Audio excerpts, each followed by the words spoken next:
హిందూ పురాణాలలో అత్యంత పవిత్రమైన దాంపత్యంగా పరిగణించబడే శివ-పార్వతుల దివ్య వివాహం వెనుక ఒక గొప్ప కథ దాగి ఉంది. పూర్వం దక్ష ప్రజాపతి కుమార్తె అయిన సతీదేవి పరమశివుణ్ణి వివాహం చేసుకుంది.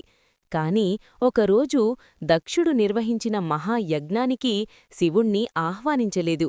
అయినా తన తండ్రి ఇంటికి వెళ్లిన సతీదేవి అక్కడ శివుడిపై జరిగిన అవమానాన్ని తట్టుకోలేక యజ్ఞవేదికలోనే ఆత్మాహుతి చేసుకుంది.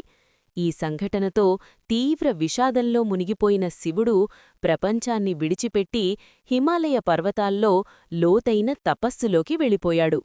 కాలక్రమేణా సతీదేవి తిరిగి హిమవంతుడు మరియు మేనాదేవి దంపతులకు పార్వతీదేవిగా జన్మించింది.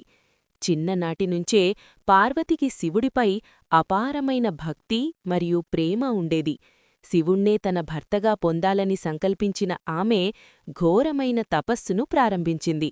మొదట పండ్లతో జీవించింది, తర్వాత ఆకులతో జీవించింది, చివరికి గాలిమీదే జీవిస్తూ తన తపస్సును కొనసాగించింది. పార్వతీదేవి తపస్సు చూసి దేవతలు ఆశ్చర్యపోయారు. ఇదే సమయంలో దేవతల కోరిక మేరకు మన్మధుడు శివుడి తపస్సును భంగం చేయడానికి ప్రేమబాణాన్ని సంధించాడు. అది గమనించిన శివుడు కోపంతో తన మూడవ కన్ను తెరిచి మన్మధుణ్ణి భస్మం చేశాడు. అయినప్పటికీ పార్వతీదేవి భక్తి చూసి శివుడు ఆమెను పరీక్షించాలని నిర్ణయించుకున్నాడు. బ్రాహ్మణుడి వేషంలో పార్వతీ దగ్గరకు వెళ్లి, శివుడు ఒక యోగి, అతన్ని ఎందుకు వివాహం చేసుకోవాలనుకుంటున్నావు అనడిగాడు. దానికి పార్వతి ధైర్యంగా, శివుడే నా భర్త, ఆయన తప్ప మరెవ్వరినీ నేను అంగీకరించను అని సమాధానమిచ్చింది.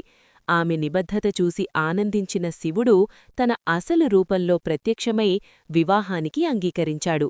హిమవంతుని సమక్షంలో దేవతలు, ఋషులు, గంధర్వుల మధ్య శివ-పార్వతుల దివ్య వివాహం ఘనంగా జరిగింది.